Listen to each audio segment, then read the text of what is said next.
সুপ্রিয় দর্শক, আসসালামু আলাইকুম। শ্রমিক অফিসিয়াল চ্যানেলের পক্ষ থেকে আপনাদের সকলকে জানাই আন্তরিক শুভেচ্ছা ও অভিনন্দন। দর্শক, আজকে আমরা আপনাদেরকে নিয়ে যাব বাংলাদেশের উত্তরবঙ্গের দিনাজপুর জেলার নবাবগঞ্জ উপজেলায়। সেখানে আমরা দেখতে পাবো শেখ রাসেল জাতীয় উদ্যানে, উত্তরবঙ্গের সবচেয়ে বড় কাঠের ব্রিজ ও সীতারকোট বিহার। সুন্দর সুন্দর প্রাকৃতিক মনোরম দৃশ্যগুলো দেখতে আমাদের সঙ্গেই থাকুন।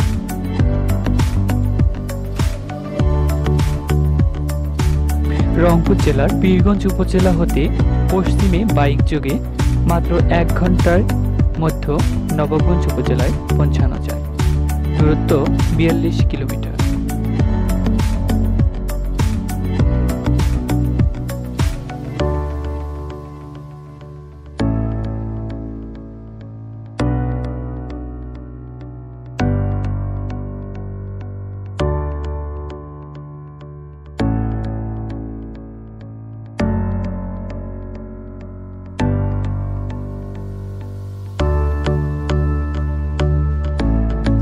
রাস্তার দুই পাশে সবুজ গাছপালার মধ্য দিয়ে আঁকাবাঁকা রাস্তার চলতে কার না ভালো লাগে।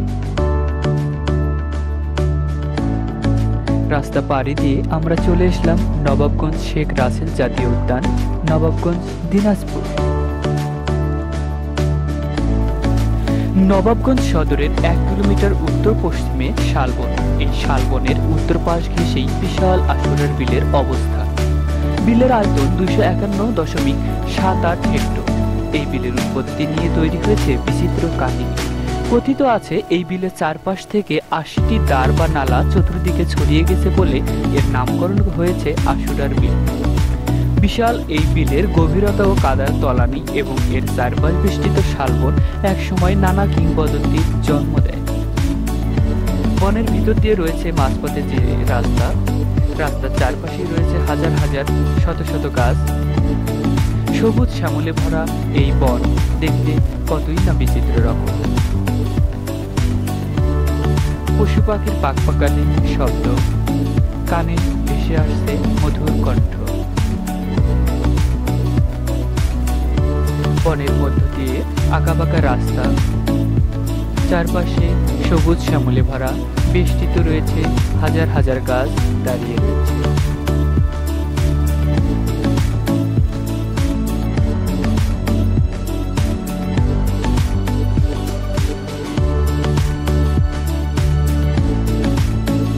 আশুরার বিলের ধারে পৌঁছাতেই চোখে পড়ে কাদা ভেজা আঁকাবাঁকা রাস্তা। কাদার মধ্য দিয়ে পাড়ি দিয়েই পৌঁছাতে হয় কাঠের ব্রিজ, যা শেখ রাসেল জাতীয় উদ্যান নামে পরিচিত। ফাইনালি আমরা চলে এসেছি দিনাজপুরের নবাবগঞ্জে, উত্তরবঙ্গের সব থেকে বড় আসলে বৃহৎ কাঠের সেতু দেখতে চলে এসেছি, যেটা আরেকটা নাম আছে শেখ ফজিলাতুন্নেসা ব্রিজ। আর তার সাথে একটা প্লাস পয়েন্ট হয়ে গেছে অবশ্য। আমার ঠিক বাম পাশে যেটা আপনারা দেখতে পাচ্ছেন এই বনটা হচ্ছে শেখ রাসেল জাতীয় উদ্যান, যেটা আসলে আমার জানা ছিল না। এখানে আসার পরে আমার বন্ধু রিমন আল মাহাদি আমাকে আসলে বলেছে। ধন্যবাদ স্পেশালি তোমাকে বন্ধু। তো আমার আর সবাই বন্ধু এখানে। আর আজকে আমাদের ব্লগে কে কে এসেছে আমি আগে পরিচয় করে দিয়েছি। সো আমি অনেক টায়ার্ড ভিউয়ার্স, আসলে প্রায় 52 কিলোমিটারের মতো রাস্তা, 52 কিলোমিটার না, হ্যাঁ 52 কিলোমিটারের মতো রাস্তা আসলে একাই ড্রাইভ করে এসেছি। পিছনে বসেছিলা তুমি, আর তুমি একটু ব্লগ করো বাবা, শুরু করো। বুঝলাম না, আমিও তো টায়ার্ড, আমি তো তোর বেশি টায়ার্ড, আমি তো পিছনে বসেছিলাম। হ্যালো, কেমন আছেন আপনারা? চলে আসলাম আজকে ব্লগ করতে, আজকে নবাবগঞ্জ দিনাজপুর ব্রিজে। তো চলেন ব্রিজটা দেখে আসি কেমন আছে। এখানে আসার পিছনে আসলে অনেক কষ্ট করতে হয়েছে। রাস্তাঘাটের অবস্থা যদিও ওইদিকে একটু ভালো ছিল, কিন্তু এদিকে আসলে সেরকম ভালো ছিল না, যদিও একটু কষ্ট করতে হয়েছে। তো আমার আরেকটা বন্ধু এখানে রয়েছে, মাহাদি, ব্লগ করো। Hello, hi friends, how are you? আশা করি সবাই ভালো আছো। আমরা এসেছি কোথায় সেটা অলরেডি শ্রমিক বলে দিয়েছে, তারপর বলতেছি এটা হচ্ছে শেখ রাসেল জাতীয় উদ্যান, নবাবগঞ্জ, দিনাজপুর। তো আমরা আশা করি সবাইকে অনেক সুন্দরভাবে উপস্থাপন করতে পারবো, খুব মজা হবে। চলুন ভিডিও শুরু করা যাক। আমরা অলরেডি 5 জনের মতো আসছি এখানে।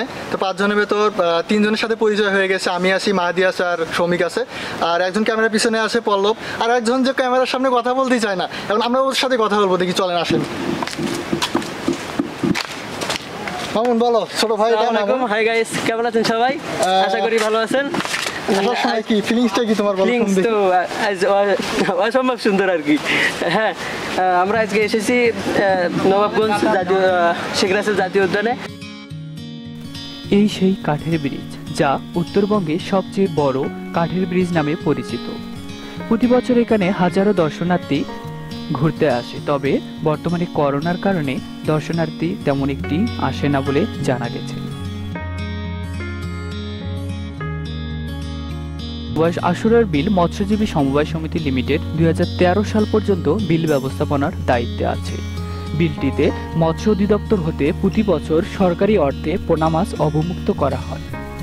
এ সমিতি নিজ ব্যয়ে বিলটিতে 20 একরের অভয়াশ্রম স্থাপন করেছে। অভয়াশ্রমটি বিপন্ন প্রজাতির মাছ সংরক্ষণ ও প্রজনন ক্ষেত্র হিসেবে খুবই গুরুত্বপূর্ণ। মৎস্য অধিদপ্তরের অনুমতি সাপেক্ষে অর্ধেকাংশে প্রতি 2 বছর পর পর রাক্ষসী প্রজাতির মাছ ধরা হয়, ফলে বাকি অংশে মাছ বড় হওয়া ও প্রজনন করার সুযোগ পায়। বর্তমানে বিলটি ভরাট হওয়ায় মৎস্যজীবীরা বছরে 4-5 মাসের বেশি সময় মাছ ধরার সুযোগ পায় না।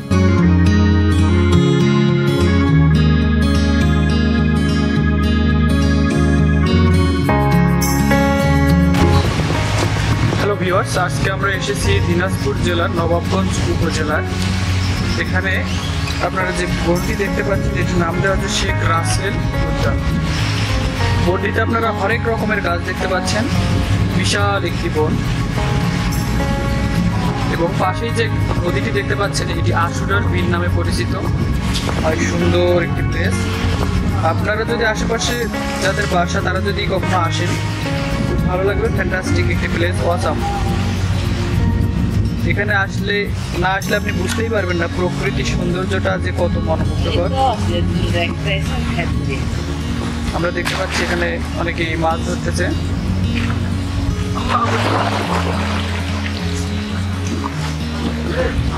পাশেই যে ব্রিজটি দেখতে পাচ্ছেন এটি কাঠের ব্রিজ, বিশাল একটি কাঠের ব্রিজ। আমরা শুনেছি যে দিনাজপুর জেলার মধ্যে এটি সবচেয়ে একটি বড় ব্রিজ। এখানে অনেক দর্শনার্থী আসে দূর দূরান্ত থেকে। শুধু তাই নয়, দর্শনার্থীদের বসার জন্য রয়েছে সুন্দর সুন্দর সিট।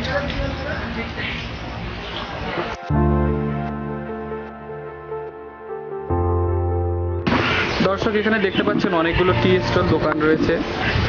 দর্শনার্থীরা আসলে এখানে তারা খরচ করে থাকে। শুধু তাই নয়, তো আমরা তাদের কাছে জেনেছি যে করোনার কারণে এখানে দর্শনার্থী ইদানিং কম আসে। তো আমরা এমনই একজন আঙ্কেলের সঙ্গে কথা বলবো। চলুন কথা বলা যাক। আঙ্কেল কেমন আছেন? আল্লাহ রহম, ভালো বাবা। কি নাম আপনার? মোহাম্মদ সাবার আলী। আঙ্কেলের নাম সাবার আলী। তো আমরা আঙ্কেলের কাছে একটু জানার চেষ্টা করবো এখানকার বিষয় সম্পর্কে। আচ্ছা আঙ্কেল, এই যে জায়গাটি বনটি, হ্যাঁ, আচ্ছা, এই বনটি তাও আনুমানিক কেমন জায়গা হবে? এটা আনুমানিক আমার শোনানো কথা যে এটা 2800 হেক্টর জমি আর কি। তো আমরা জানতে পারলাম এটি 2800 হেক্টর জমির উপর অবস্থিত। আর এই কাঠের ব্রিজটি, হ্যাঁ, এটা কত সালে স্থাপিত বা কতদিন আছে? এই যে আপনার যে সামনে যে আপনার যে ছালামি যে গেল না, হ্যাঁ, ঈদ, এই 1 বছর আর কি, 1 বছর 1 মাস। আমরা জানতে পারলাম কাঠের ব্রিজটি 1 বছর হতে দিয়েছে। আর দর্শনার্থী এখানে কেমন আসে লোকজন বাহির থেকে? বাহির থেকে লোকজন ভালো মোটামুটি আসে আর কি। করোনার কারণে এখানে এখন লোকজন কম। ও আচ্ছা, করোনার কারণে লোকজন কম আসে, কিন্তু তাছাড়া বাইরে থেকে ভালো মানুষ আসে। ভালো আর কি, ব্রিজের মধ্যে মনে করেন ঈদের মৌসুমে যেমন সালামি ঈদ আর বকরা ঈদ, আমাদের কুরবানি ঈদ, হ্যাঁ, এই 2 ঈদে নিম্ন হারেও 7-8 হাজার লোক হতো। মনে করেন এই ব্রিজের উপরে 700 লোক ধরে আর কি। তাই 700 লোক। সে এখানে যদি ব্রিজটা পার হইতে গেলে সময় আপনার লাগে নিম্ন হারে হলো জামটা ছুটাইতে না হলো আধা ঘন্টা। আর এখন বর্তমানে আপনাদের লাগে কত, মনে করেন 6-7 মিনিটের মতো। ধীরে ধীরে আসতেছেন বা গল্প আলাপ আলোচনা করতেছেন, অ্যাকচুয়ালি এখানে বাইরে থেকে যারা আসবে, হ্যাঁ আমাদের ভিডিও দেখার পর অনেকেই হয়তো আসবে, তাদের ভালো লাগবে। এই জায়গাটি তাদের জন্য সেফ কেমন, তারা যদি এটা একটু ধারণা করে, যেহেতু বন এলাকা কেমন? সে আগে ছিল আমার এই যে মশিউর স্যার ছিল, ও লোকজন ভাড়ার জন্য রাখছিল, তো সে তো এখন নাই, আর একজন আছে টিওনো স্যার প্রশাসন থেকে তারা মহিলা। কোনো ভূমিকা রাখে? প্রশাসন থেকেও ভূমিকা মানে আগে ছিল, এখন বর্তমান করোনার কারণে নাই, তবু একটু তাদের দায়িত্বই আছে, তারা দায়িত্ব পালন করে। আচ্ছা। আমরা যদি বলি যে এখানে একটা দুর্ঘটনার মধ্যে আমরা পড়ে গেছি বা এদিকে কোনো দুর্ঘটনা ঘটতেছে দরকার, সে তাড়াতাড়ি প্রশাসন পাঠিয়ে দেয় আর কি। তাহলে করোনার কারণে আপনার বেচা কিনা এখন কেমন হয়? এই সাধারণ আর কি দিন পথ চলার মতো আর কি। আচ্ছা আঙ্কেল, ভালো থাকেন, ধন্যবাদ আপনাকে। আপনাকেও ধন্যবাদ। দর্শক, আমরা জানতে পারলাম এখানকার অনেক সুন্দর সুন্দর কিছু ইনফরমেশন। আসলে যে ব্রিজটি এখন আপনারা দেখতে পাচ্ছেন, এই ব্রিজটিতে উনি বললো যে, আমাদের আঙ্কেল বললো এখানে 700 লোক একসঙ্গে উঠতে পারে, এবং এখানে এখন বর্তমানে করোনার কারণে অ্যাকচুয়ালি লোকজন কম আসে। তো আগে এখানে জ্যাম ছুটাতেই নাকি 30 মিনিটের মতো সময় লাগতো। আসলে সুন্দর একটি ওয়াসাম প্লেস আপনারা যে দেখতে পাচ্ছেন। বৃষ্টির আশেপাশে অনেক সুন্দর শক্ত মজবুত, আপনারা যদি সেফটি হিসেবে দেখতে চান, অনেক সুন্দর একটি প্লেস।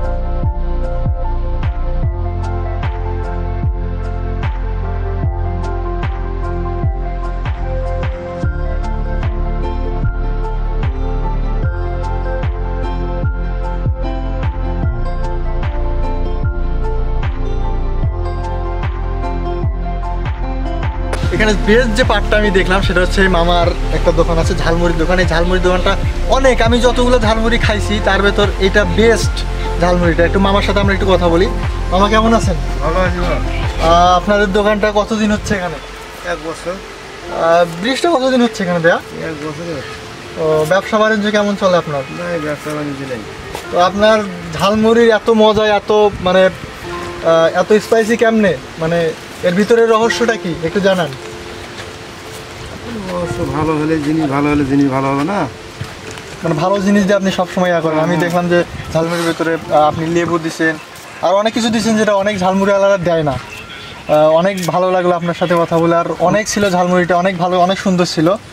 মামা, উত্তরবঙ্গের মধ্যে সর্ববৃহৎ এটা কাঠি ব্রিজ, তাই না? তো এখানে কেমন মানুষ ঘুরতে আসে আসলে আপনার এখানে? ঘুরতে আসে, বহু লোক আসে, যে ভাইরাসের কারণে লোকজন নেই। ভাইরাসের কারণে একটু কম আসে। ও, আগে প্রচুর লোক আসে, মনে করেন এই ব্রিজ থেকে মনে করেন এই দিক থেকে যাইতে আধা ঘন্টা রাখতে পার হতো।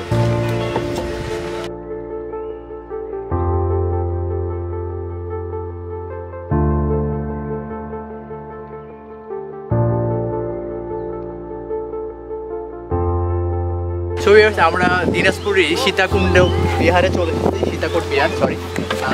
আমরা এখানে হাতে সময় ছিল, তো এখানেও চলে এসেছি। সীতাকোট বিহার একটি বৌদ্ধ বিহার। বিহারটি দিনাজপুর জেলার নবাবগঞ্জ উপজেলায় অবস্থিত। প্রায় বর্গাকৃতির এই স্থাপত্যটির পরিমাপ পূর্ব পশ্চিমে 65.23 মিটার এবং উত্তর দক্ষিণে 64.11 মিটার। বিহারটিতে মোট কক্ষের সংখ্যা 41টি, উত্তর বাহুতে 8টি এবং অন্য 3 বাহুতে 11টি করে।